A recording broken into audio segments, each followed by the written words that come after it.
Sir আপু আছেন? আপনি রোহান? আরে বাপরে, আমার নামও জানেন? আর কি জানেন বলেন তো? এখানে দাঁড়িয়ে কথা বলবো? এ বাসার বাসিন্দাদের মধ্যে দুলা ভাই বিদেশে ট্রেনিং এ, আপু অফিসে, আর আমি উদ্বাস্তু এই মুহূর্তে একা বাসায়। একা কিন্তু আসবেন? আমার কোনো প্রবলেম নেই, মানে স্যার আপু আসার পর্যন্ত আমি ওয়েট করতেই পারি। ওয়েট ওয়েট ওয়েট, আপনি একা? মানে আপনার দল কোথায়? কিসের দল? ডাকাত দল? আপনি এগুলো কি বলছেন? আপনি নিশ্চয়ই খোঁজ নিয়ে এসেছেন আমি বাসায় একা। আপনার এই যে সুন্দর চেহারা, এই রূপের ছলনায় নানা বাহানায় আমাকে মোহগ্রস্ত করে আপনি আগে বাসায় ঢুকবেন, তারপর অস্ত্রের মুখে জিম্মি করে আপনি তো আমার সাথে যাতা করবেন। যাতা করবো মানে? আপনি লুটপাট করবেন, ধ্বংসযজ্ঞ চালাবেন। আমার তো ভয় হচ্ছে যে আরে আপনি শাট আপ! হ্যাঁ আপু, আমি বাসা থেকে চলে আসছি। খুব ভালো করেছো। এখন কোথায় আছো তুমি? আমি তোমার দরজার সামনে। তুমি এক কাজ করো, ভেতরে আমার ভাই রোহান আছে, তুমি ভেতরে গিয়ে বসো। কিভাবে ভেতরে যাবো আপু? উনি তো আমাকে বাসায় ঢুকতেই দিচ্ছেন না, উনি ভাবছেন আমি ডাকাত। একটু কথা বলবে প্লিজ? এই পাগল, তোকে না কতবার বলেছি মোহিনীর কথা, সবার সাথে ফ্যাসলামি করিস। আচ্ছা,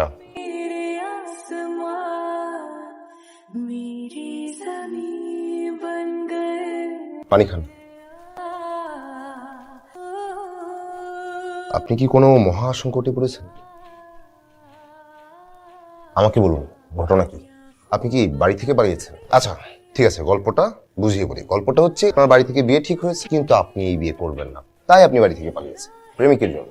কিন্তু প্রেমিক লাপাত্তা, তাই তো?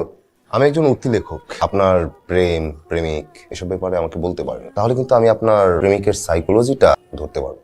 আপনি কি জানেন আপনি অনেক বেশি কথা বলেন? আমি তো প্রশ্ন করছি, প্রশ্ন করতে হবে না? জানতে হলে প্রশ্ন করতে হবে। আপনি আপনার প্রেমিক সম্পর্কে বলেন, আমি বুঝতে পারবো তার মোটিভ কি, তার এই ব্যাপারে তার দেখছি।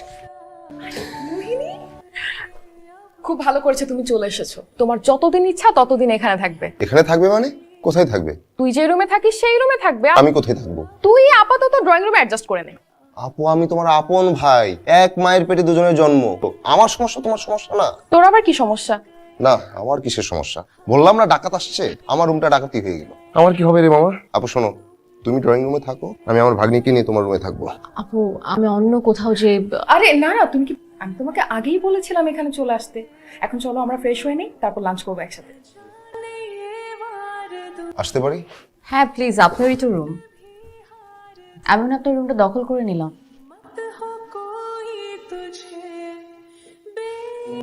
বয়ফ্রেন্ড কি বৈদেশিক? মানুষ আইএলটিএস কি বৈদেশিক বয়ফ্রেন্ডের কাছে যাওয়ার জন্য দেয়? আপনার ঘটনা বিশ্লেষণ করে যেটুকু পাচ্ছি, বাসা থেকে পালিয়েছে প্রেমিকের জন্য। প্রেমিক লাপাত্তা, তার মানে দেশে নাই। দেশে থাকলে আপনার এই দুর্দিনে আপনার পাশে থাকতো। আপনি তো উঠতি লেখক, এজন্য মাথার মধ্যে এরকম ভাবনা আসছে। আপনি একটা কাজ করেন, একটা মেয়ে স্ট্রাগল করে আইএলটিএস দিচ্ছে, তার বৈদেশিক বয়ফ্রেন্ডের কাছে যাওয়ার, একদম ফাটাফাটি একটা গল্প হবে। আমি গল্প লিখলে তো ফাটাফাটি হবেই, কিন্তু প্রথমে লিখবো ডাকাতের গল্প। একটা ডাকাত কি করে আমার রুমটা দখল করে নিল। মেয়েটা অনাহূত অতিথি হয়ে এসে আমার সংকট মনে হয় বাড়িয়েই দিল। রুমটা সত্যিই জবরদখল হয়ে গেল। অথচ বাবার বাসা থেকে চলে আসার পর ওই রুমে বসে লেখার অভ্যেসটা আমার হয়ে গিয়েছিল। আবার খুব শীঘ্রই যে রুমে ফিরতে পারবো তারও কোনো নিশ্চয়তা পাচ্ছি না। সুতরাং বুঝতেই পারছি উপযুক্ত পরিবেশে নির্জনতার মাঝে এই বাসায় বসে সাহিত্য চর্চা করা আমার জন্য এখন সম্ভব না, কারণ প্রতিকূল পরিবেশে আমি লিখতে পারি না। তবে আগামী বইমেলায় আমার রচিত বই যেভাবেই হোক বের করতেই হবে। যাই, আমাকে একটা ব্যবস্থা নিতেই হবে। ভাই ওই যে একটা ওয়াফল বেল এখানে বসে আছো, কিছু অর্ডার করছো নাকি? কিভাবে অর্ডার করবো রাফি ভাই? হাত ফাঁকা, কিছু টাকা দিন। বিল তো এখনো হয় নাই। ঋণ দেন, বিলের সাথে সমন্বয় করে দিয়ে দিব। তোমার আবার কি সমস্যা হলো? নতুন বাসায় উঠবো, বোর্ডের বাসায় ফ্রি থাকো, ফ্রি খাও, টাকা খরচ করে নতুন বাসা নেবা কেন? লেখার পরিবেশ নাই।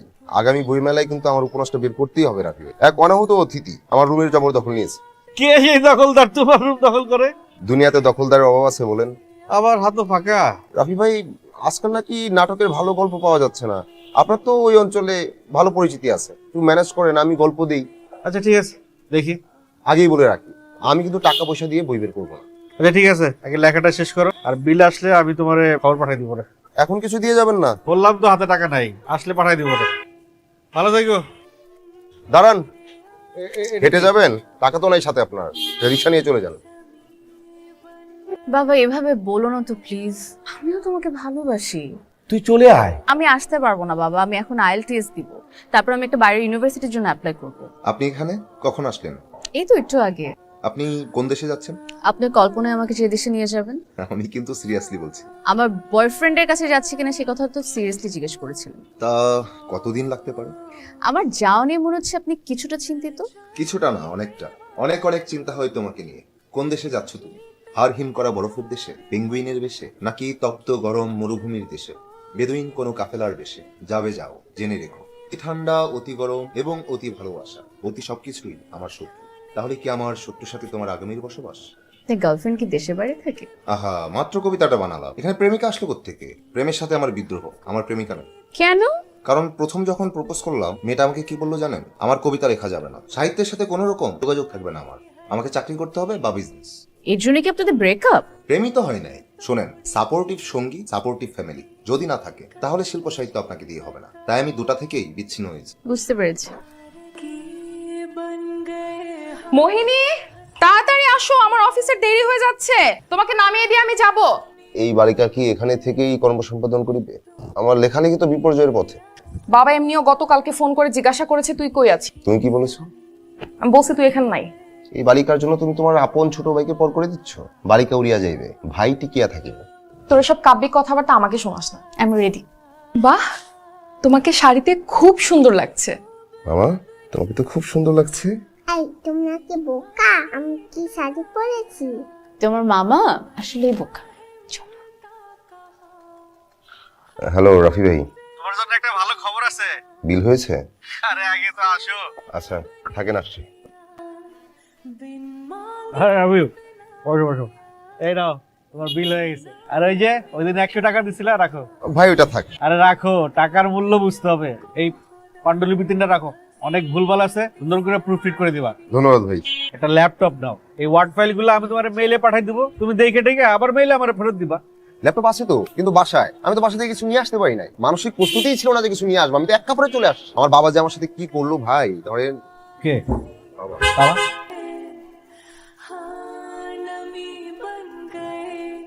গর্ধপটা এখানে কি করে? তো থাকার কথা নির্জন পাহাড়ে, সমুদ্রের ধারে। জি আঙ্কেল, এটা সত্য বলেছেন। আপনি কে? আঙ্কেল আমি অনামিকা প্রকাশনীর স্বত্বাধিকারী।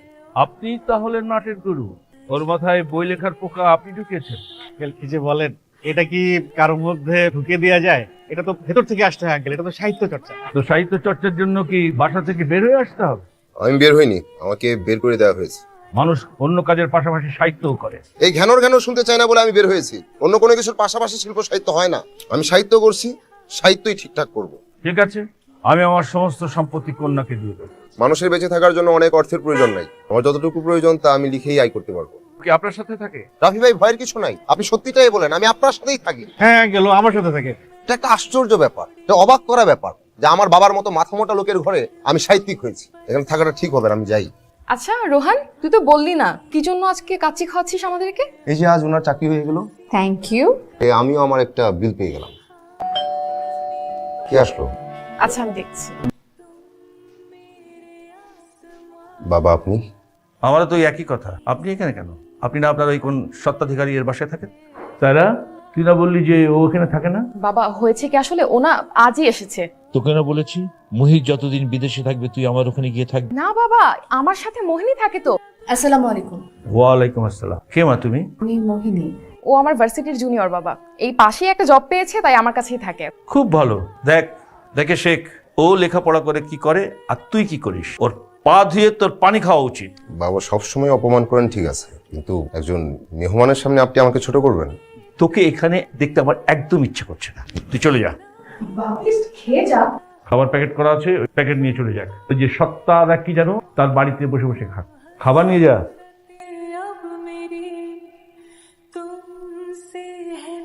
বাবা এইভাবে ওকে না বের করে দিলেও পারতা। ওকে আশকারা দিও না, তুমি কষ্টটা টের পেতে দাও, না হলে গদায় লস্করি করে জীবনটা গড়বড় করে দেবে। কি বলো মা তুমি? ঠিক বলেছি না? আঙ্কেল আপনি প্লিজ বসুন। আনন্দ বাজারে চলে যা মন রে, আনন্দ বাজারে। ভ্রাতা, আহার হয়েছে? আরে রাতে খাইছেন কিছু? আনন্দ বাজারে চলে যা। একসাথে খাওয়ার মধ্যে কিন্তু আনন্দ আছে। নিবেদন আমার উনিও একই কথাই কয়, এক লগে খেলে নাকি মোহাব্বত বাড়ে, আর আনন্দের কথা তো আপনি কইলেনি। আপনার উনি এখন কোথায়? গ্রামে রাখতে ভাইজান বাপ মা আছে তো।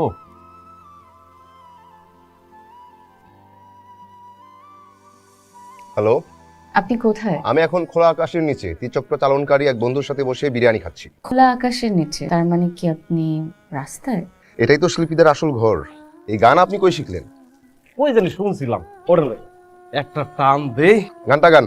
আনন্দ বাজারে চলো যাই বাজারে।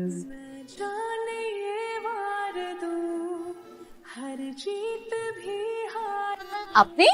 চলে আসলাম, নাচতে তো মন খারাপ করবেন। তাই না? চলে। আরে কি গায়ের উপরে উঠে যাবেন নাকি? আপনার তো পরিমিতি জ্ঞান নাই। অদ্ভুত না? ঢাকা শহরে বলায় বলায় ঘুরবি আর আমি টের পাবো না। তোর কি মনে করছিস যে এই এলাকা আমার লোকজন নাই? না, তুমি তো মহাবীর আলেকজান্ডার। পালাইছিস কেন বাসা থেকে? খুশিতে, ঠেলায়, ঘুরতে। তোমার প্রশ্নের এটাই সঠিক। এই পোলাকে আমার বন্ধু। তার মানে বন্ধুর সাথে তুই একসাথে রুম ভাড়া নিছিস না? তুই তো নষ্ট হওয়ার একদম শেষ পর্যায়ে চলে গেছিস। তুমি জানো এরকম কিছু? ভাই এটা হুদা কথা বললা না? ভাই, আমার বোনের বাসা, আমিও থাকি, উনিও আসলো নতুন। উনি তো আপুর ক্যাম্পাসের এই না, এই, ডিপার্টমেন্টের ছোট তুমি বোন। কথা এত বাচাল কেন? আমার বোনের সাথে আমি কথা বলতেছি, তুমি নাক গলাও কেন? আরে চল। ভাই হাত ছাড়ো তো। ওর আমার হাত কথাটা ছাড়ো শোন, বলছি, আমি আব্বাকে- যাব না বাসায় তোমার সাথে। বাবা- ভাই ব্যথা পাচ্ছে তো আরে ভাই। যা- এই তুই কে? তুমি এটা কি করলা? একদম ঠিক করছো। আমি ট্রিপল নাইনে ফোন দেব, এক্ষুনি পুলিশকে কল করব। তো না গেলে নাই। তুই ছোট তো হ্যালো? আর পুলিশে কল দেওয়ার কি আছে? পুলিশে তোমাকে ধরে দিব। হ্যাঁ, পুলিশে ধরে দেব। এখন এসে তো 7 নম্বর সেক্টরে। দেখেন তো কেমন হলো। আপনি কষ্ট করতে গেলেন কেন? আমাকে বলতেন। আপনাকে বললে তো আমার হাতে চা খাওয়া হতো না আপনার। আপনাকে একটা কথা জিজ্ঞেস করি। হুম। এখন তো বাসায় কেউ নেই, আপনি একদম একা। আপনি বোন অফিসে, আপনার বাবা যদি এসে আপনাকে আর আমাকে একসাথে দেখে ফেলে তাহলে কি হবে? বাবা তো মনে হয় আপনাকে ভীষণ পছন্দ করেন, নির্ঘাত বিয়ে দিয়ে দিবে। কি বলেন কি? হ্যাঁ, সম্ভাবনা আছে। কিন্তু আপনি তো প্রেম, বিয়ে এসবের সাথে বিদ্রোহ করেছেন। তারপরও সাপোর্টিভ পার্টনার পেলে বিয়ে করেও ফেলতে পারি। তাই নাকি? আচ্ছা, ধরেন আমাদের বিয়ে হয়ে গেল, তখন আপনার ভাই কি করবে? আমাকে তো পুলিশে ভয় কিচ্ছু বলতে পারবে না, নিজে নিজে পাগল হয়ে পাগলা গারোতে চলে যাবে। আচ্ছা, আপনি কিন্তু বললেন না যে কেন বাসা ছেড়ে আসলেন। আমার ভাইয়ের একটা ফ্রেন্ড আছে যার সাথে আমার ভাইয়া বিজনেস করে, প্রচুর টাকার মালিক। লোকটাকে আমার একদম পছন্দ না, এটা জানা সত্ত্বেও আমার ভাইয়া, আমার ভাবি এবং কি আমার বাবা সারাদিন তার গুণগান আমার সামনে গাইতে থাকতো। আমার একদম অসহ্য লাগে এগুলো। ইগনোর করলেই পারেন। ওনাকে তো ইগনোর করতেই পারি, ফ্যামিলিকে কিভাবে ইগনোর করবো বলেন? আমি ফ্যামিলিকে যখন জানাই যে আমি আসলে বাইরে পড়তে যেতে চাই, এটা আমার ভাইয়ের ফ্রেন্ড জানার পরে আমার ভাইয়াকে সে অফার দেয় যে আমি বাইরে যেয়ে চাকরি করে আর কত টাকাই বা কামাবো, তার থেকে 4 গুণ বেশি টাকা উনি আমাকে ওনার অফিসে দিবে, আর আমাকে বাইরে পড়তে যেতে দিবে না। ভীষণ বড় লোক মানুষ। আমাদের দুজনের মধ্যে কি একটা অদ্ভুত মিল, তাই না? দুজনই বাসার যন্ত্রণায় অতিষ্ঠ হয়ে একদম গৃহত্যাগী। আসলে আমরা নিজেদের মতো করে বেঁচে থাকতে চাই, এতটুকুই তো। একটা মিনিট, বাবা কল দিচ্ছে। বাবা, কি হয়েছে? কবে থেকে? তুমি কোন হসপিটালে আছো? এক্ষুনি যেতে হবে। বাবা, বাবা তোমার কি হয়ে গেল? আমি ঠিক আছি রে মা, তুই অস্থির হোস না। তুমি কেমন ভাই? তুমি একটা বার আমাকে জানাবা না? আমি তো ভেবেছি তুই আসবি না। তুই যে হাসপাতালে আসছিস অনেক খুশি রে মা। ডাক্তার বলেছে বাসায় নিয়ে ঠিকমতো যত্ন করলে ঠিক হয়ে যাবে। কিন্তু বাবার যে শরীরটা ভালো না, আর বাবা চান বাবা সুস্থ থাকতে থাকতে যাতে আমার বিয়েটা হয়েছে। আমি কখনো প্রেম করি নাই, কিন্তু ইদানিং মনে হচ্ছে যে কারোর জন্য আমার একটু অনুভূতি তৈরি হচ্ছে। অনুভূতিটাই আসল। আপনি কি একদমই বিয়ে করবেন না? করতেও পারি, যদি আমার মনের মতো কাউকে পাই, সে আমাকে বুঝবে। পাননি না? পেয়েছি, মনে মনে। প্রকাশ করতে চাচ্ছেন না?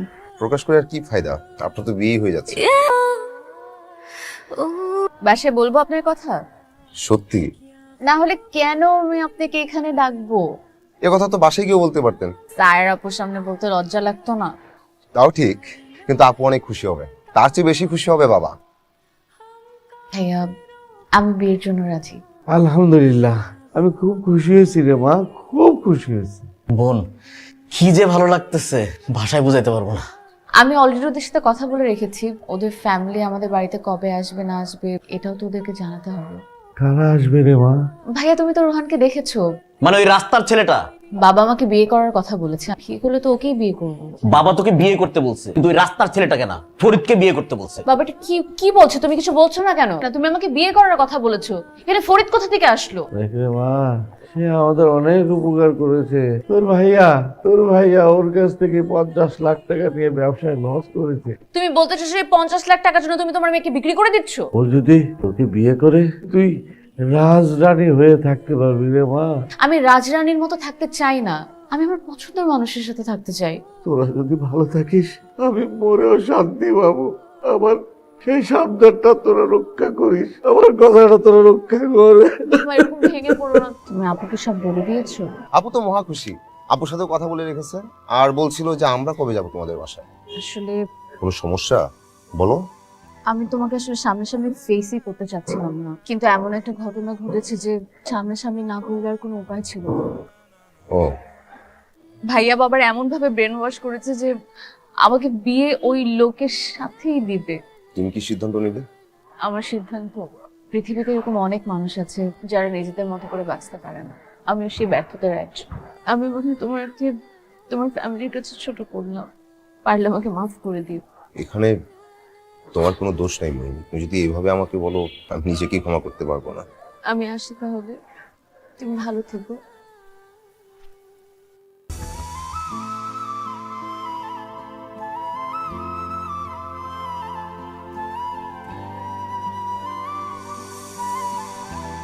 এক্সকিউজ মি, আমাকে একটা কফি দিবেন, ক্যাপুচিনো রেগুলার।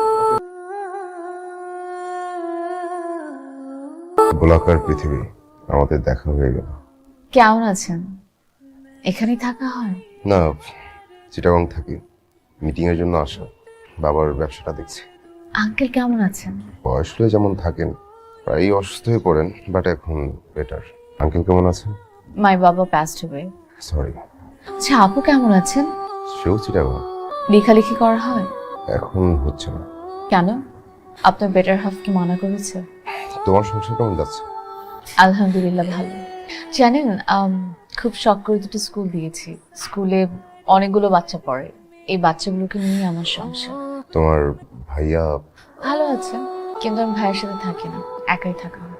ওই ভীষণ বড়লোক লোকটা? ভীষণ বড় লোকের সাথে বিয়ে হওয়ার দুদিন আগে বাবা মারা যান, তারপর ভাইয়ের সাথে জোর করলেও আমি বিয়েটা আর করি না। আমাকে জানাতে পারতে। কি জানাতাম আপনাকে যে আমার বাবা মারা গেছে, চলুন আমরা বিয়ে করে ফেলি। আমরা সময় নিতাম। পালিয়ে বিয়ে করার জন্য। তারপর কিছুদিন পর আমি মাস্টার্স করতে বাইরে চলে যাই, 1 বছর হয়েছে যে আমি দেশে আছি।